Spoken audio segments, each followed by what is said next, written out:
Someone has already paid for those very many years and now you're introducing another exam. Medical school students oppose Ministry of Health special examination plans. Also tonight, former Japanese Prime Minister Shinzo Abe killed at a political meeting. And in sports, Shafik Chiwanuka takes on Argentine Fabian Nesta in the UBC Intercontinental Heavyweight title fight tonight.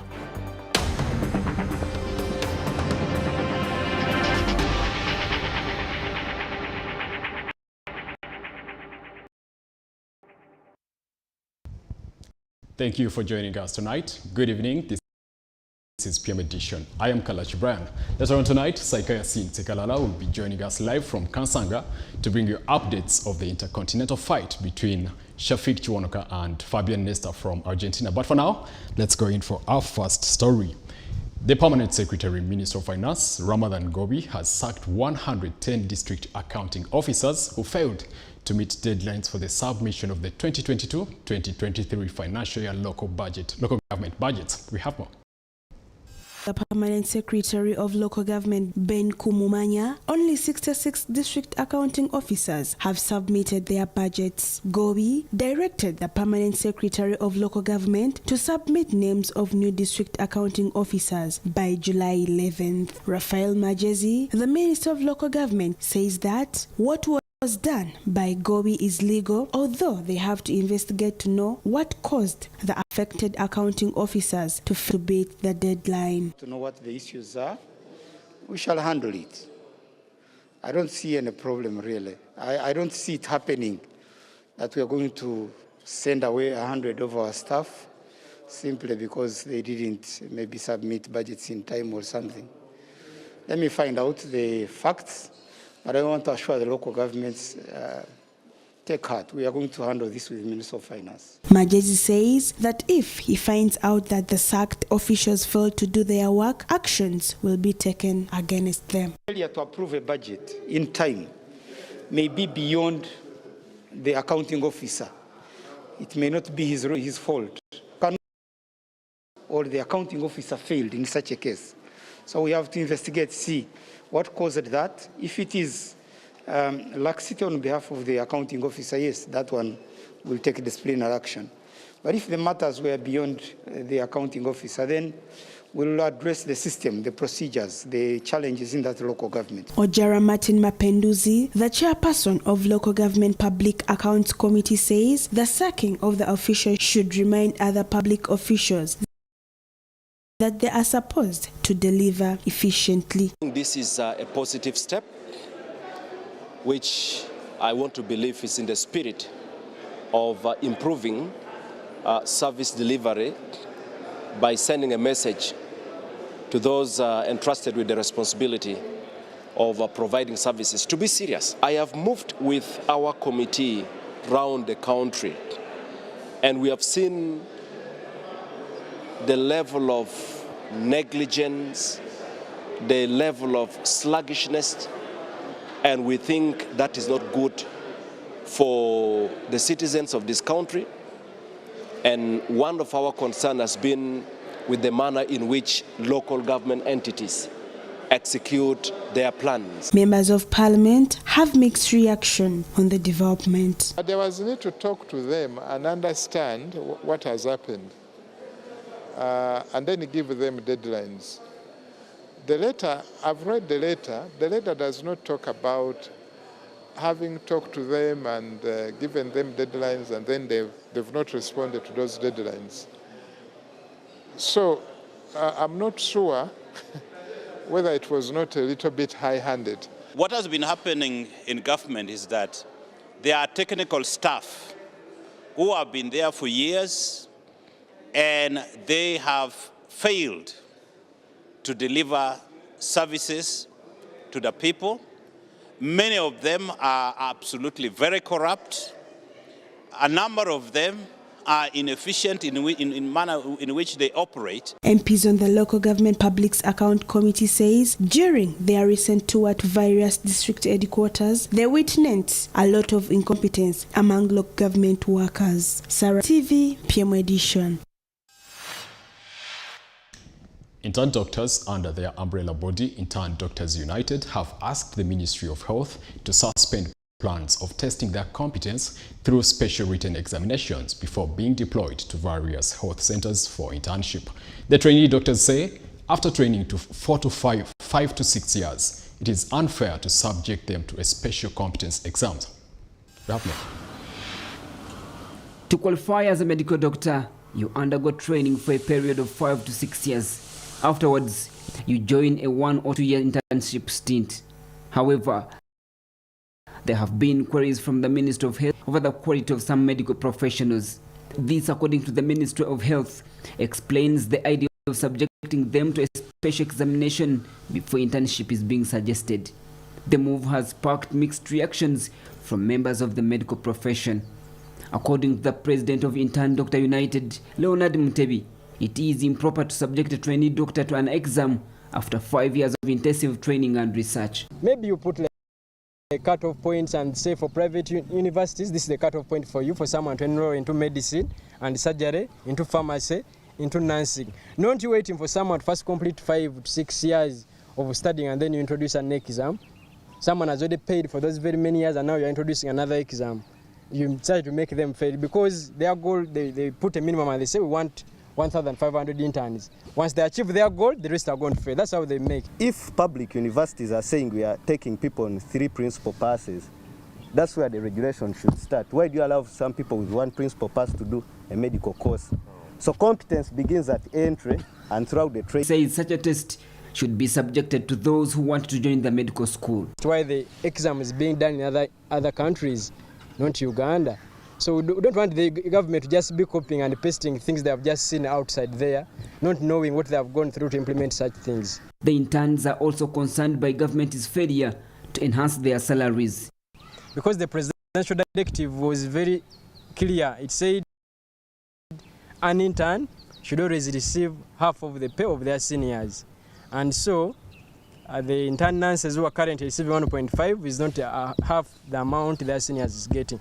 Likewise, the intern pharmacists, if their seniors getting 5 million, is half of that, it's supposed to be 2.5. Right now, they're still receiving the 2 millions. They propose that only 10% of their dues should be taxed, in line with President Museveni's promise in 2018. President said it should be half what the senior gets, and it comes to 2.4. They promised that by the beginning of this financial year, they will rectify that and want a commitment on that, because half of that is 2.5. Then the 10% tax that we are asking for, this was a presidential directive also. The salary enhancement comes after Tuesday's statement by the Minister for ICT and National Guidance, Chris Baryomunsi, that government plans to enhance all civil servant salaries in a phased manner. My appeal to the local government public servants who are threatening to also engage in industrial action is that, like I have said, like the president has been communicating, we have a comprehensive plan to enhance salaries for all public servants, including those in local governments. Report is compiled by Chris Malim Semakula for CTV PM Edition. The leader of People's Front for Transition, retired Colonel Dr. Kizza Besigye, has called upon all Ugandans to join the Wake Up campaign that is intended to force government to act on skyrocketing commodity prices. According to Dr. Kizza Besigye, most Ugandans, especially elites, were worried about fuel prices, not knowing that when fuel is expensive, prices of other items like food also escalate.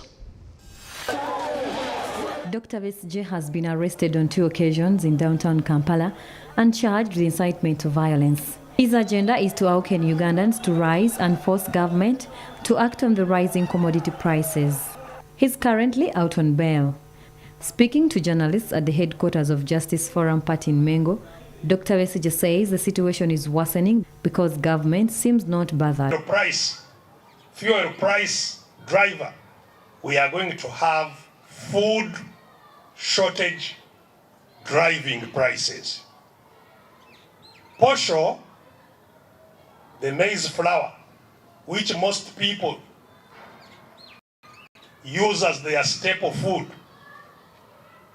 was about 2,000 shillings a kilo and less just 3 months ago. It was 2,000 a kilo. Now it is 4,000. Within a space of this time, it is 4,000. The incomes of most people have not changed.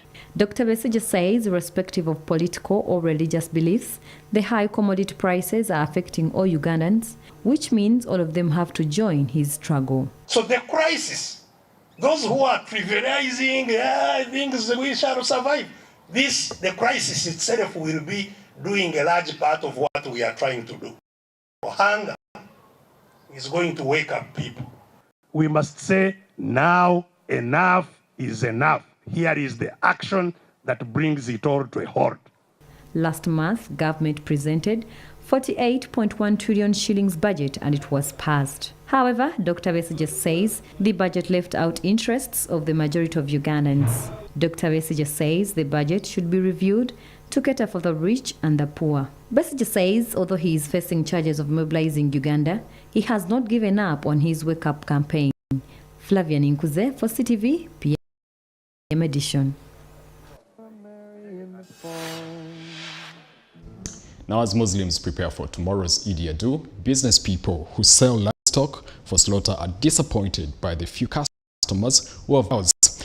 They blame the current economic situation for the dwindling number of buyers. On Eid, Muslims slaughter animals to honor the act of faith that Prophet Ibrahim exhibited when he decided to slaughter his son as he had been instructed by Allah in a dream. Moments before doing so, God miraculously provided a sheep which Ibrahim slaughtered.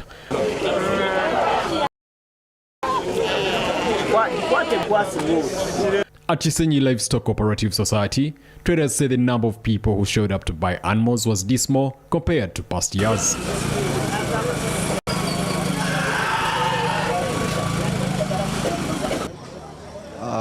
They have tried on buying, but the turn-up is still not that good. People are coming, they want goats at a lower cost. Yeah, someone comes with 150, wants to take a bigger goat, and you find it so challenging. The livestock traders say high fuel prices have made it difficult for them to travel to some areas to buy the animals. They say this has forced them to sell their livestock at a higher price. The taxes are too high. We pay taxes, and also, transport means now it's very expensive also.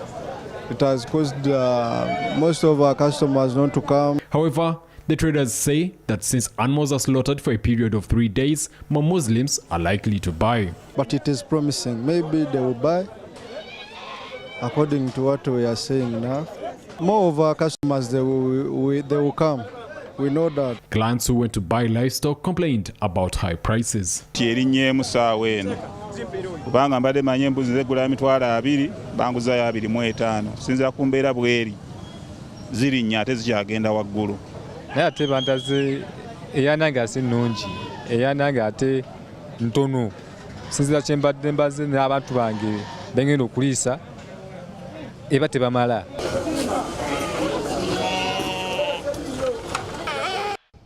Well, not a good day on the international scene as 2 leaders have been confirmed dead. We see all that after the break.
Welcome back. You're watching PM Edition with me, Kalachi Brian.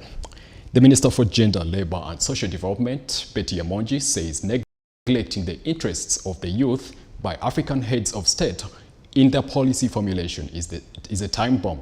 The minister says leaving the youth idle could result into political turmoil across the continent. Africa is home to the youngest population in the world. The would-be innovative youth have ended up living unproductive lives amidst various opportunities. Among is concerned that this is a threat to the stability and development of the continent. Equipped with the right skills and tools, the massive and growing youth generation in Africa has the potential to drive development, achieve global goals, transform the continent's future along with your own future. But neglected, the youth can equally be dangerous for the continent. They can be a force for political turmoil and even violence. Among was speaking at the closure of a 5-day Pan-Africa Review Mechanism Youth Symposium at Munyonyo in Kampala. Africa's young population is projected to double by 2050. The ever-increasing population has left many leaders scratching their heads on how to engage the youth. Vice President Jessica Alpo, however, says it is important to keep the youth health and expose them to life-changing opportunities. It is mainly the youth who are very active, mainly the youth who are experimenting things. So I want to remind you that health is wealth. When you are healthy is when you can manage to be of help to yourself first, to the community, but also to the government. Let's return to the SOPs of also HIV/AIDS, much as we are still having the SOPs of COVID-19. Africa continues to face challenges like poverty, poor health care, among other problems. According to Alpo, the onus is upon the youth to come up with African solutions. Let's be the ones to deal with the practical solutions for the problems of Africa. Let's also look for ways of looking for our own vaccines for ourselves, but also vaccines for our livestock. Because of the challenge we met during this COVID-19 pandemic, when getting a vaccine was very difficult, because the countries that were making vaccines were first giving vaccines to their citizens. The Minister for General Duties in the Office of the Prime Minister, Justin Kasule Lumumba, believes this starts with mindset change. If you look at any issue, whatever may happen anywhere, there will always be something positive. Pull out the positive, maximize that. Benefit as an individual, but remember you are in office in trusteeship of the youth. Make sure the youth benefit. The symposium has been attended by about 800 youth and African leaders from over 50 African countries.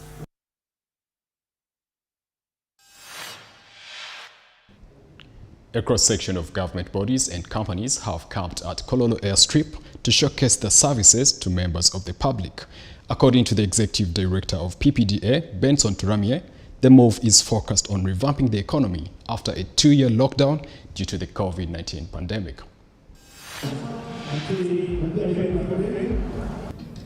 We come together with private partners.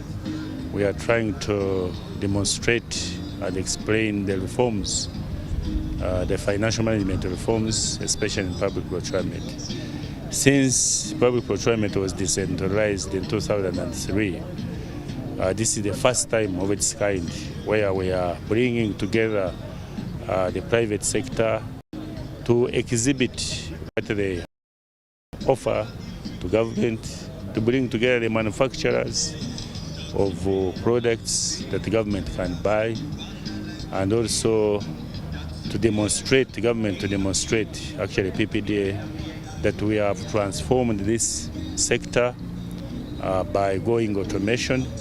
The electronic government procurement is being demonstrated. The service providers are trained through training hall, and there will be a number of sessions. They are even being registered on the electronic government procurement. The advantage of registering service providers is to ensure that when you are in the register, you can always get notification wherever there is a business opportunity or a procurement advertised online by government. But also training them on how to navigate through procurement, through an electronic government procurement system. EGP is essential in the transformation of public procurement because it is enhancing efficiency, completing procurement in real time, removing delays in public procurement. It is also bringing transparency, it is bringing competitiveness. Away from Uganda, protests broke out in Guinea against the arrest of 3 leaders of the civil society coalition National Front for the Defense of the Constitution. In Ethiopia, Prime Minister Abiy Ahmed denies negligence following the 4th July massacre. He says the government is doing its best to protect its citizens 24 hours a day. Demonstrations resumed in Conakry to protest the arrest of 3 leaders of an influential political and civil society coalition who have now been charged after previous clashes that injured 17 police officers. The officers were hurt after violent demonstrations Tuesday and Wednesday following the arrests. The clashes, which began on Tuesday, saw a lull earlier Thursday before demonstrations armed with stones and sticks again clashed with police in several Conakry suburbs, forcing stores to remain closed. The previous clashes broke out in the suburbs of the capital during the protest against the arrest of members of the National Front for the Defense of the Constitution. The FNDC coalition had been vocal against former President Alpha Conde, overthrown in September last year by a military junta. This week, the demonstrators burned tires, set up barricades, knocked over bins and threw projectiles at the police, who tried to disperse them with tear gas. The 3 FNDC leaders were Mamadou Bilo Bar, rapper Alpha Bidiou Bar, also known as Jani Alpha, and the coalition's national coordinator Omar Saila. They were seized during a press conference, and supporters complained that Saila and Bar had their clothes torn by police officers. Ethiopian Prime Minister Abiy Ahmed has defended his government and the country's armed forces against accusations of negligence following a series of recent grisly massacres in a restive Amhara region. Hundreds of people, mostly ethnic Amhara, were killed in recent weeks in 2 separate attacks in western Oromia, the country's most populous region, and one shaken by ethnic violence in recent years. Questioned by lawmakers about the recent bloodshed, Abiy on Thursday praised Ethiopia's security forces and said the government was working around the clock to protect civilians. The government has blamed the Oromia Liberation Army for the massacres on June 18th and July 4th of mostly ethnic Amhara in Kelen Wolenga and West Wolenga, claims the rebel group has denied. No official death toll has been established. On June 30th, a spokeswoman for Abiy said 338 victims of the initial massacre had already been identified. The African Union Commission called for an investigation into the killings and urged the government of Ethiopia to ensure the protection of all civilians by preventing such atrocities in future. Oromia Liberation Army is classified as a terrorist organization by Ethiopian authorities. On Wednesday, Ethiopian lawmakers announced a committee to investigate inhuman acts against civilians, mentioning Oromia but making no direct reference to the reported massacres in recent weeks. Former Japanese Prime Minister Shinzo Abe has been killed. The suspected killer admitted targeting the politician and said he held a grudge against an organization he believed Abe was connected to. And former Angolan President José dos Santos has died in Spain. We have more.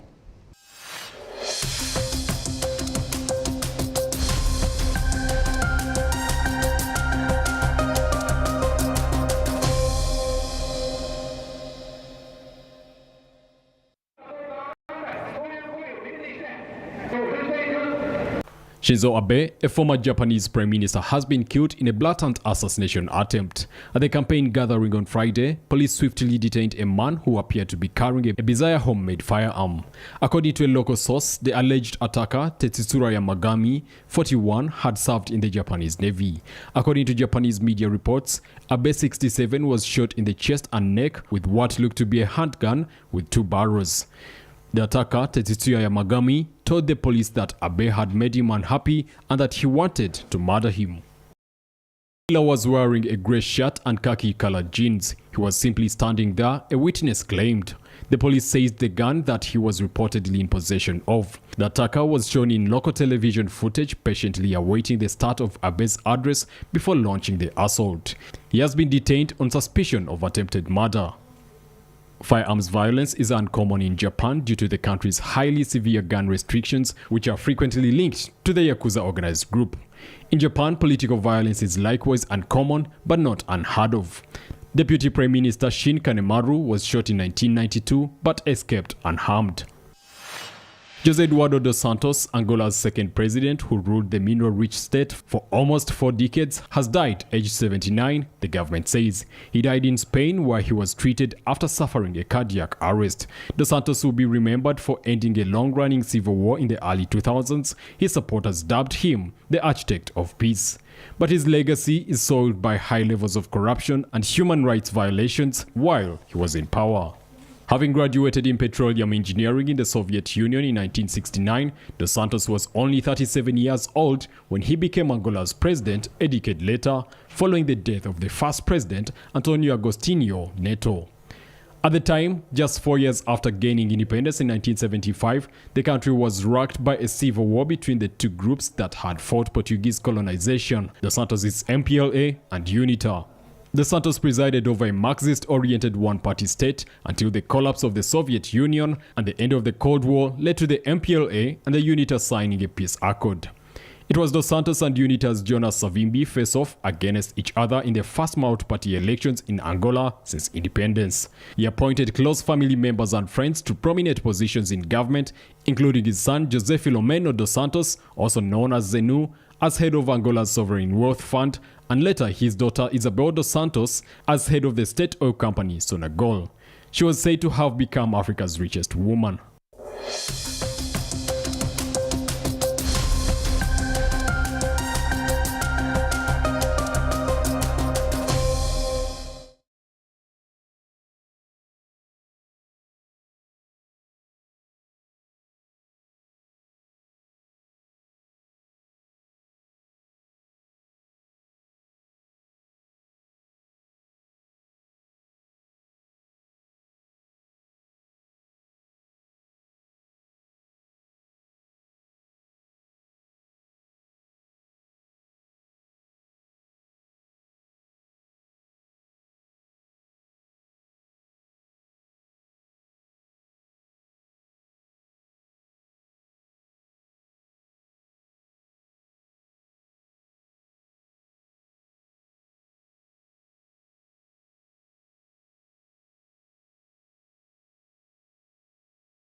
Welcome back to PM Edition on CTV.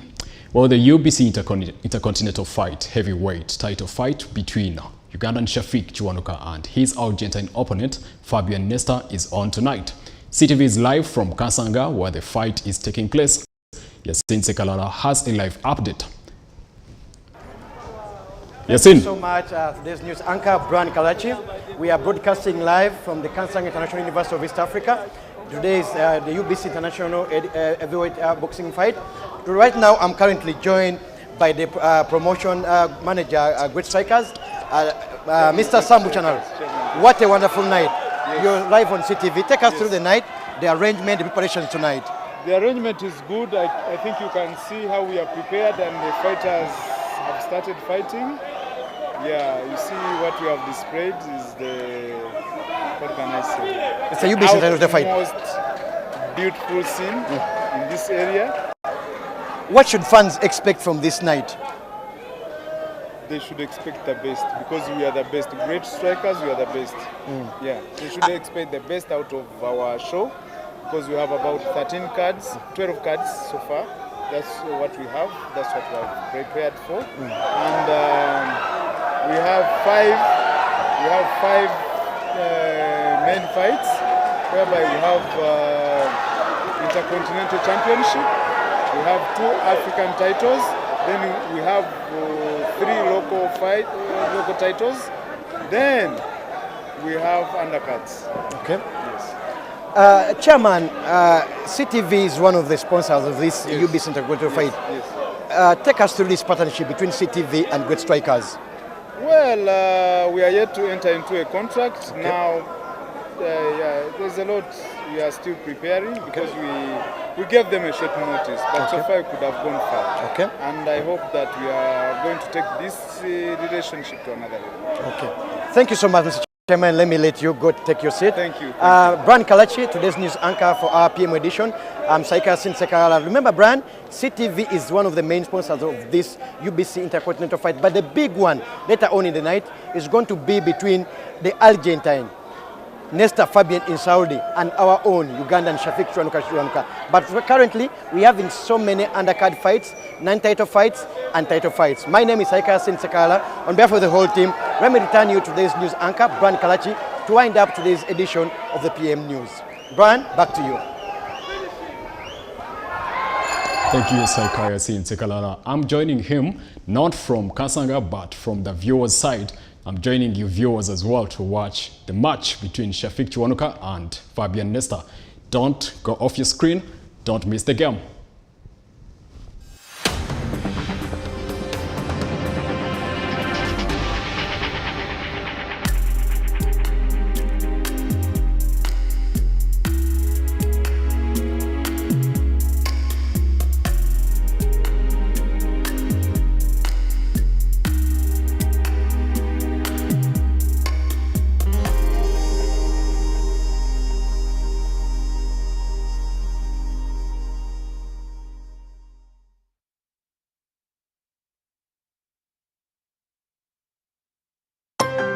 This weekend on CTV. Allah Akbar, Allahu Akbar, Allahu Akbar, La ilaha illallah, Allahu Akbar, Allahu Akbar, walillahi alhamdu. Bazonga muli bachinjaji. Ya, abachinjaji mbagala ko chimbambi mbana bakazi banjimu simanyo bala kubadde mbawe ennyama. Sente babala nyingi. Bakubona za basajja babala sente. Basigudde nnyo bakyala babandi. Era nange nyizo bano nga basigudde. Ebikezo twagala okukugamba nti fani yakuyiriddeko ekituufu ky'oba otugamba. Yakuyiridde soda, juice. Omwana nga akwetoloola kuva mabega.